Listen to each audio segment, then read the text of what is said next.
اللہم لا خیر الا خیرک ولا طیر الا طیرک ولا الہ غیرک، اے اللہ تیری دی ہوئی بھلائی کے سوا کوئی بھلائی نہیں، اور تیری فعال کے سوا کوئی فعال نہیں، اور تیرے علاوہ کوئی معبود نہیں۔ نحمدہ ونصلی علی رسولہ الکریم، اما بعد فاعوذ باللہ من الشیطان الرجیم، بسم اللہ الرحمن الرحیم، رب اشرح لی صدری ویسر لی امری واحلل عقدۃ من لسانی یفقہوا قولی۔ سفر کا مہینہ۔ سفر قمری کیلنڈر کا دوسرا مہینہ ہے جس کے حوالے سے لوگوں میں بہت سی غلط فہمیاں پائی جاتی ہیں۔ ایک طرف اس کے ساتھ بہت سی توہمات اور بدشگونیاں وابستہ کر لی گئی ہیں، اور دوسری طرف ان کے خود ساختہ حل بھی تلاش کر لیے گئے ہیں۔ مثلاً اس مہینے میں شادی نہ کرنا، چنے ابال کر محلے میں بانٹنا کہ ہماری بلائیں دوسروں کی طرف چلی جائیں، آٹے کی 365 گولیاں بنا کر تالابوں میں ڈالنا تاکہ بلائیں ٹل جائیں اور رزق میں ترقی ہو، 311 یا زیادہ بار سورۃ مزمل کا پڑھنا، اس مہینے کو مردوں پہ بھاری سمجھنا، اور اس کی 13 تاریخ کو منحوس سمجھنا جس کو 13 تیزی بھی کہا جاتا ہے۔ لیکن حقیقت یہ ہے کہ ان باتوں کی ہمارے دین میں کوئی حیثیت نہیں، کوئی حقیقت نہیں ہے۔ یہ سب لوگوں کے اپنے ذہن کی خود ساختہ باتیں ہیں۔ انسان کے اصل نفع نقصان کا مالک کون ہے؟ اللہ رب العزت، اور ہمارا اس پر بھرپور یقین ہونا چاہیے۔ لیکن افسوس کی بات یہ کہ شیطان انسان کو ہر زمانے میں حق سے دور لے جاتا رہا اور اس کو اللہ کے بارے میں، دین کے بارے میں، خود اپنی ذات کے بارے میں، نفع نقصان کے بارے میں شکوک و شبہات میں مبتلا کرتا رہا۔ اس لیے ہم دیکھتے ہیں کہ ہم سے پہلے اہل کتاب کے اندر بھی بہت سی ایسی چیزیں پائی جاتی تھی۔ مثلا قرآن مجید کی ایک آیت ہے سورۃ النساء آیت 51، کیا تم نے دیکھا ان لوگوں کی طرف جو کتاب کا ایک حصہ دیے گئے، یعنی اہل کتاب کی طرف، علم ہونے کے باوجود، کتاب آ جانے کے باوجود ان کے عقائد کس طرح کے ہیں؟ یؤمنون بالجبت والطاغوت، وہ جبت یعنی توہمات، سحر، کہانت، جادو، ٹونے ٹوٹکے، بدشگونیاں، بدفالیاں، ان چیزوں پر ایمان رکھتے ہیں۔ والطاغوت، اور طاغوت پر یعنی شیطان پر یا کوئی بھی ایسی قوت جو اللہ کی اطاعت اور عبادت سے روکے، ان چیزوں پر ایمان رکھتے ہیں، ان چیزوں پر اعتماد کرتے ہیں، ان چیزوں کی طرف جاتے ہیں۔ وَيَقُولُونَ لِلَّذِينَ كَفَرُوا، اور وہ لوگ جنہوں نے کفر کیا ان کے بارے میں کہتے ہیں، ہؤلاء، یہ لوگ، اہدیٰ من الذین آمنوا سبیلا، راستے کے اعتبار سے ایمان والوں سے زیادہ ہدایت یافتہ ہیں، یعنی اہل کفر کو اہل ایمان کے مقابلے میں زیادہ ہدایت یافتہ سمجھتے ہیں، یعنی جو لوگ جادو اور ٹونے ٹوٹکے کے کاروبار میں ملوث ہیں ان پر زیادہ اعتماد کرتے ہیں بنسبت ان کے کہ جو ایمان لا کر خالص اللہ کی توحید کے دل دادا ہوتے ہیں۔ ایسے لوگوں کا انجام کیا ہے جو علم رکھتے ہوئے، کتاب رکھتے ہوئے، اپنے وقت کے مسلمان ہوتے ہوئے اس قسم کے کام کریں؟ فرمایا اولئک الذین لعنہم اللہ، جو لوگ جبت پر ایمان لائیں اور یہ سب کام کریں، ان لوگوں پر اللہ نے لعنت کی ہے۔ یہ کوئی معمولی بات نہیں ہے۔ وَمَن يَلْعَنِ اللَّهُ، اور جس پر اللہ لعنت کر دے، فَلَن تَجِدَ لَهُ نَصِيرًا، اس کے لیے تو تم ہرگز کوئی بھی مددگار نہ پاؤ گی، ان کی کوئی مدد نہیں کر سکتا۔ اس لیے بے حد ضروری ہے کہ ہم سب اس معاملے میں بہت احتیاط برتیں۔ کسی بھی قسم کی خرافات، توہمات، بدشگونیوں پر یقین رکھنا شرک میں داخل ہو جاتا ہے، انسان کو اللہ کی رحمت سے دور کر دیتا ہے۔ اس لیے نہایت لازم ہے کہ ہم اپنی زندگیوں سے بھی ان چیزوں کو نکال دیں، اور اس کے علاوہ معاشرے میں پھیلی ہوئی ایسی توہمات کا بھی سدباب کریں، ان لوگوں تک بھی پیغام پہنچائیں تاکہ وہ بھی ان چیزوں سے باہر نکل آئیں۔ سفر کا مہینہ عام مہینوں کی طرح ایک مہینہ ہے۔ اس میں رسول اللہ صلی اللہ علیہ وسلم نے معمول کی عبادت کے علاوہ نہ کوئی خاص عبادت کی ہے، نہ ہمیں اس کا حکم دیا ہے۔ جیسے ذوالحج میں حج ہوتا ہے، روزے، صدقہ خیرات، تکبیرات وغیرہ، اور اسی طرح محرم میں 10 محرم کا روزہ رکھا جاتا ہے۔ لیکن سفر کے مہینے میں نہ تو کسی روزے کا حکم ہے، کھائیں پیئیں، اور نہ ہی کسی اور خاص عبادت کا حکم ہے۔ اور نہ ہی آپ نے کسی خاص بلا سے بچنے کے لیے خبردار کیا ہے. کہیں بھی یہ نہیں کہا کہ اس مہینے میں بلائیں نازل ہوتی ہیں یا کسی قسم کی کوئی پریشانیاں آتی ہیں یا کسی پہ یہ بھاری ہے اور کسی پہ ہلکا ہے. ہرگز نہیں، کچھ بھی ایسا نہیں. توہمات اور شگون جو اس ماہ سے منسوب کیے گئے ہیں ان کی کوئی حقیقت نہیں. عربوں کے ہاں اس ماہ سے متعلق جو غلط تصورات پائے جاتے تھے اس کی بنیادی وجہ یہ تھی کہ عرب حرمت کی وجہ سے 3 ماہ ذوالقعدہ، ذوالحجہ اور محرم میں جنگ و جدل سے باز رہتے تھے. جنگ نہیں کرتے تھے کیونکہ وہ حرام مہینے تھے، اور انتظار کرتے کہ یہ پابندیاں ختم ہوں تو وہ نکلیں اور لوٹ مار کریں جو ان کا پیشہ تھا. لہذا سفر شروع ہوتے ہی وہ لوٹ مار، رہزنی اور جنگ و جدل کے ارادے سے جب گھروں سے نکلتے تو ان کے گھر خالی رہ جاتے. یوں عربی میں یہ محاورہ سفر المکانہ، گھر کا خالی ہونا، مشہور ہو گیا. تو اسی سے لفظ صفر بھی ہے. صفر میں کتنے نمبر ہوتے ہیں؟ کچھ بھی نہیں، خالی. ٹھیک ہے. سفرن اور صفرن کے معنی ہے خالی ہونا. جیسے صفر کا ہندسہ عربی میں کہتے ہیں بیتن صفر من المتاع، گھر سامان سے خالی ہو گیا یا گھر سامان سے خالی ہے. ہم بھی جب کسی چیز کی بالکل نفی کرتے ہیں تو کیا کہتے ہیں؟ Zero level. تو بس یہی سمجھے کہ سفر اور صفر جو ہے اس میں کسی بھی چیز کے نہ ہونے سے پھر یہ توہمات منسوب کر لیے گئے کہ اس میں کوئی خیر نہیں ہوتی اور مصیبتیں آتی ہیں. اتفاق سے نبی صلی اللہ علیہ وسلم کی بیماری کا آغاز بھی اس مہینے میں ہوا تو اس سے لوگوں کا اور زیادہ وہم پختہ ہو گیا کہ نعوذ باللہ یہ مہینہ مصیبتوں کے آنے کا مہینہ ہے. حالانکہ اس بات کی کوئی حقیقت نہیں ہے. مشہور محدث اور تاریخ دان سخاوی نے اپنی کتاب المشہور فی اسماء الایام والشہور میں ماہ سفر کی یہی وجہ تسمیہ لکھی ہے. عربوں نے جب دیکھا کہ اس مہینے میں لوگ قتل ہوتے ہیں، یعنی زیادہ لوگ، کیونکہ جنگ و جدل ہوتی تھی 3 مہینے کی بریک کے بعد، اور گھر برباد یا خالی ہوتے ہیں، تو انہوں نے اس سے یہ شگون لیا کہ یہ مہینہ ہمارے لیے منحوس ہے، اور گھروں کی بربادی اور ویرانی کی اصل وجہ پہ غور نہ کیا، نہ ہی اپنے عمل کی خرابی کا احساس کیا، نہ لڑائی جھگڑے اور جنگ و جدل سے خود کو باز رکھا، بلکہ اس مہینے کو ہی منحوس ٹھہرا دیا. جبکہ نحوست کے بارے میں قرآن مجید میں ارشاد ہے وَكُلَّ إِنسَانٍ أَلْزَمْنَاهُ طَائِرَهُ فِي عُنُقِهِ وَنُخْرِجُ لَهُ يَوْمَ الْقِيَامَةِ كِتَابًا يَلْقَاهُ مَنْشُورًا اقْرَأْ كِتَابَكَ كَفَى بِنَفْسِكَ الْيَوْمَ عَلَيْكَ حَسِيبًا. اور ہر انسان کا شگون ہم نے اس کے گلے میں لٹکا رکھا ہے، اور قیامت کے روز ہم ایک کتاب اس کے لیے نکالیں گے جسے وہ کھلا ہوا پائے گا. پڑھ اپنا نامہ اعمال، آج اپنا حساب لگانے کے لیے تو خود ہی کافی ہے. یہ آیت واضح کرتی ہے کہ انسان کی نحوست کا تعلق اس کے اپنے عمل سے ہے، جبکہ عموماً وہ یہ سمجھتا ہے کہ نحوست کہیں باہر سے آتی ہے. چنانچہ وہ کبھی کسی انسان کو، کبھی کسی جانور کو، کبھی کسی عدد کو اور کبھی کسی مہینے کو منحوس قرار دینے لگتا ہے.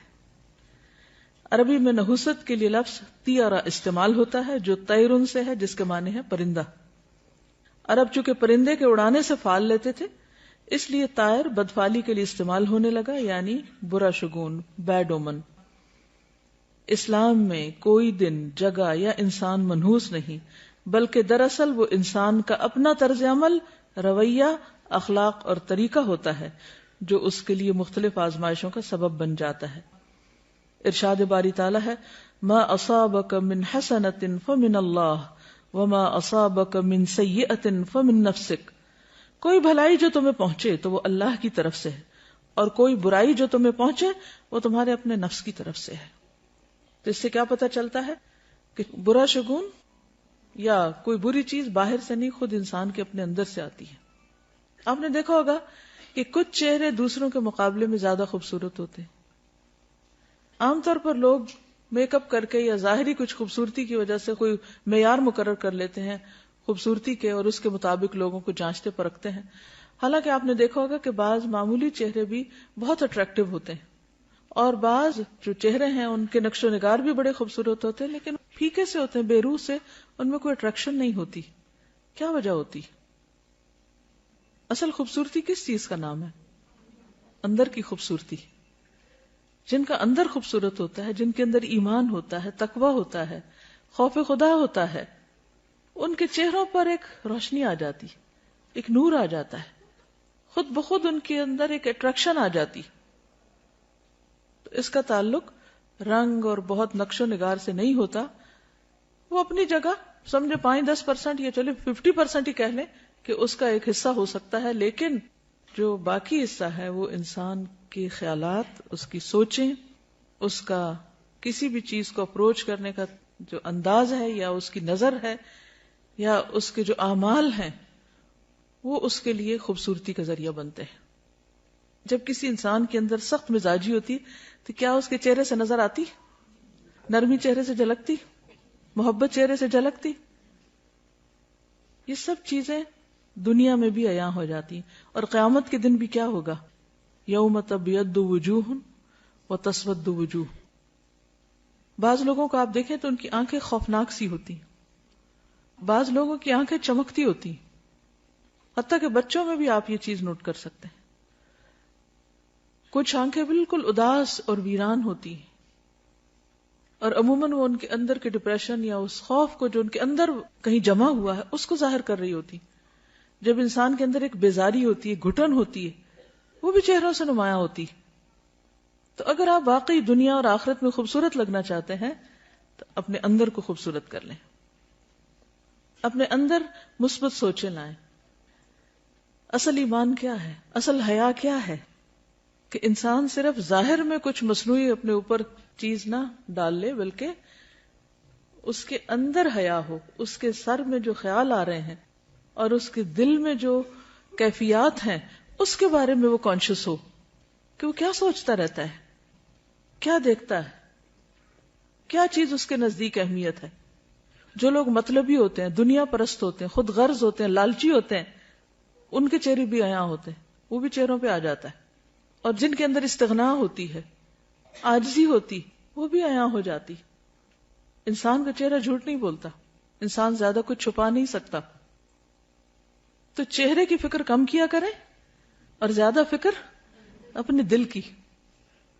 محبت، نفرت، غم، خوشی، فکر، پریشانی، ہر چیز سامنے آ جاتی ہے. آپ نے کبھی دیکھا ہوگا کسی محفل میں کوئی شخص اپنے خیالوں میں کھویا ہوا اور وہ لاسٹ ہو تو باقی لوگ نوٹ نہیں کر رہے ہوتے کہ اس کو کیا ہے. اگر آپ تھکے ہوئے تو لوگ آپ کو فوراً بتا دیتے ہیں آپ کو کیا. اگر آپ بیمار ہو تو بھی آپ کے چہرے سے پتہ چل رہا ہوتا ہے. کوئی اٹینٹو ہو تو بھی نظر آ رہا ہوتا ہے، اور کوئی بیزار بیٹھا ہو تو بھی نظر آ رہا ہوتا ہے. سب کیفیات جھلکتی.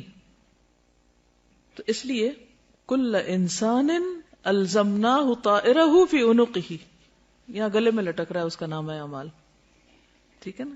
وہ کون ہے، اس کی پہچان اس کے گلے میں پڑی ہوئی ہے.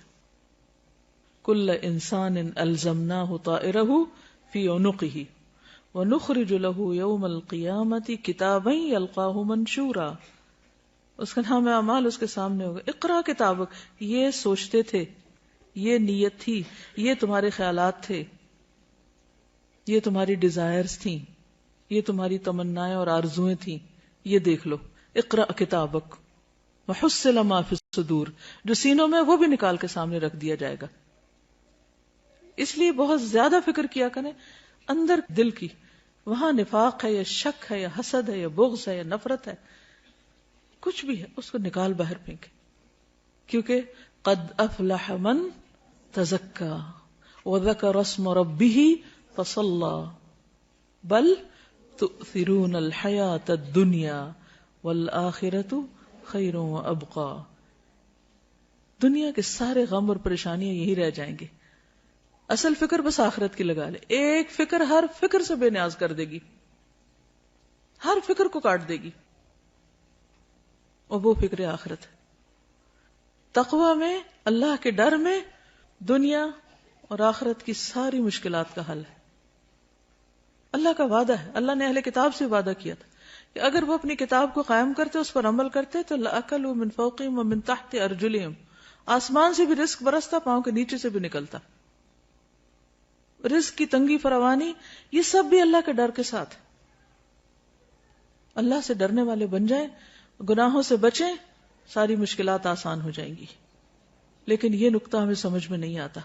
انسان کے رزق میں رکاوٹ اس کے اپنے گناہوں کی وجہ سے ہوتی، انسان پہ حالات کی تنگی اس کے اپنے گناہوں کی وجہ سے ہوتی. تو ہم سب کو نحوستیں باہر سے نہیں اندر سے دیکھنی چاہیے. سب سے بڑی نحوست گناہوں کی نحوست ہے, اللہ کی نافرمانی کی نحوست ہے. جس جگہ پر نماز نہ پڑھی جائے وہ جگہ منحوس ہو جاتی. تو یہ دیکھیں کہ کہاں گناہ ہو رہے ہیں. اگر ہمارے گھروں میں ہر وقت میوزک بج رہا ہے, اور رحمت کے فرشتے کہاں سے آئیں گے؟ ہر طرف تصویریں لٹک رہی, رحمت کے فرشتے کہاں سے آئیں گے؟ خیر و بھلائی کہاں سے ہوگی؟ اگر رشوت کا مال آ رہا ہے, سود کا مال آ رہا ہے, حرام مال آ رہا ہے, کسی یتیم کی غصب کی زمین پہ گھر بنا کے رہ رہے ہیں, رحمتیں کہاں سے برسیں گی؟ نحوست تو یہ ہے, ان خرابیوں کی نحوست ہے, ان حرام کاریوں کی نحوست ہے جس کو ہم نہیں سمجھ پاتے, اور ہم بلیم کرتے ہیں دوسروں کو. اس نے نظر لگا دی, اس کا قدم ایسا پڑ گیا, فلاں کی وجہ سے مصیبت آ گئی. مصیبتیں اندر سے اٹھتی ہیں, ان کی فکر کرنے کی ضرورت ہے. ہر گندگی کو اپنے اندر سے نکالنے کی ضرورت ہے, چاہے وہ شرک کی گندگی ہو, جو قرآن مجید میں آتا ہے نا, فَاجْتَنِبُوا الرِّجْسَ مِنَ الْأَوْثَانِ, بتوں کی گندگی سے بچو. اگر گھر میں بت رکھے ہوئے ہم نے تو نحوست تو آئے گی, رحمت کہاں سے آئے گی؟ تو عربوں کے ہاں عموماً جب فال لیتے تھے تو پرندوں سے لیتے تھے. تو ایسا شخص جو برا شگون لے, اس کے بارے میں آپ نے فرمایا, من ردتہ الطیرۃ من حاجۃ فقد اشرک. قالوا یا رسول اللہ ما کفارۃ ذلک؟ قال ان یقول احدهم اللهم لا خیر الا خیرک ولا طیر الا طیرک ولا الہ غیرک. جو شخص کسی سے بدفعلی پکڑ کر اپنے مقصد سے لوٹ آیا, اس نے شرک کیا. صحابہ کرام نے پوچھا, اللہ کے رسول صلی اللہ علیہ وسلم اس کا کفارہ کیا ہوگا؟ فرمایا, وہ کہے, اے اللہ تیری دی ہوئی بھلائی کے سوا کوئی بھلائی نہیں, اور تیری فال کے سوا کوئی فال نہیں, اور تیرے علاوہ کوئی معبود نہیں. اب یہ شرک کیسے ہوتا ہے؟ مثال کے طور پر ایک شخص گھر سے نکلا, کالی بلی راستہ کاٹ گئی تو اس نے اسے منحوس سمجھا اور وہ گھر واپس آ گیا, کام کے لیے گیا ہی نہیں. تو میں نے کالی بلی دیکھ لی تھی, وہ آگے سے گزر گئی تھی, تو میں نے سوچا کہ اب میرا کام ہوگا نہیں, اس لیے میں واپس آ گیا. یہ شرک ہے, یہ شرک ہے. اور یہ اس قسم کا شرک ہے کہ جس کو ہمارے معاشرے میں کھیل مذاق کے طور پہ لیا جاتا ہے, ان کو برا بھی نہیں سمجھتا. لوگ ایک دوسرے کے سامنے ایسی باتیں کھلے عام مجلسوں میں کر رہے ہوتے ہیں, اور کوئی کسی کو روکتا ہی نہیں ہے, اور کوئی احساس بھی نہیں کرتا کہ وہ کس قسم کا جملہ بول رہا ہے. بظاہر یہ ایک معمولی سی بات ہے, مگر حقیقت میں یہ شرک ہے, کیونکہ کسی بھی شخص کا نفع یا نقصان بلی کے ہاتھ میں نہیں. اکثر ایسا ہوتا ہے کہ اپنی لاپرواہی کی وجہ سے کوئی کام خراب ہو جاتا ہے, اور شیطان ہمیں سجاتا ہے کہ یہ ساری خرابی فلاں کی وجہ سے ہوئی, ہم اس کو بلیم کرنے لگتے ہیں. آج صبح صبح اس کا منہ دیکھ لیا تھا, اس لیے فلاں اور فلاں کام خراب ہو گیا. یہ جملہ بھی نہیں بولنا چاہیے. اسی طرح آنکھ پھڑکنے سے خوف زدہ ہو جانا, یہ ہاتھ میں کھجلی ہونے سے امید لگا بیٹھنا کہ آج مال ملے گا, یہ جوتے پہ جوتا آ گیا تو سفر پیش آئے گا. رنگوں سے شگون لینا بھی ہمارے معاشرے میں عام ہے. مثلا سیاہ رنگ نہ پہننا کہ بیمار پڑ جائیں گے. ہمارے خاندان میں سیاہ رنگ جو ہے وہ ایسے اور ایسے اثرات رکھتا ہے, اس قسم کی باتیں کرتے ہیں لوگ. یہ رنگ ہمیں سوٹ نہیں کرتا. یا یہ کہ احترام کے منافی کیونکہ خانہ کعبہ کا غلاف کالا ہے. سب جوتا نہ پہننا کہ بے ادبی ہوگی کیونکہ گنبد کا رنگ سبز ہے.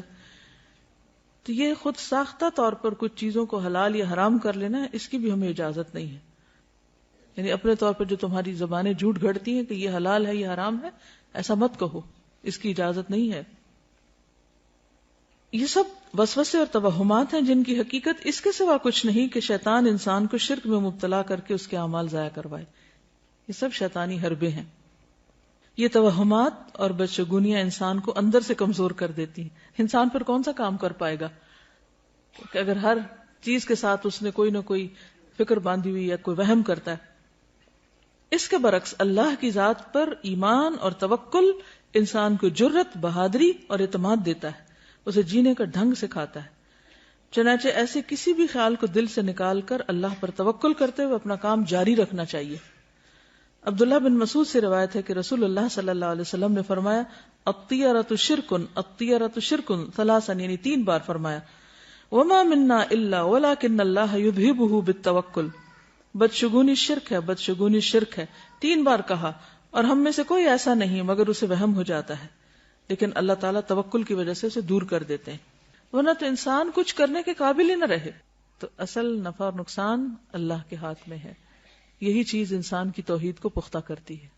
علیہ توکلت و الیہ انیب. آج کے لیے اتنا ہی کافی ہے. سبحانک اللہم و بحمدک اشہد ان لا الہ الا انت استغفرک و اتوب الیک. السلام علیکم و رحمۃ اللہ وبرکاتہ.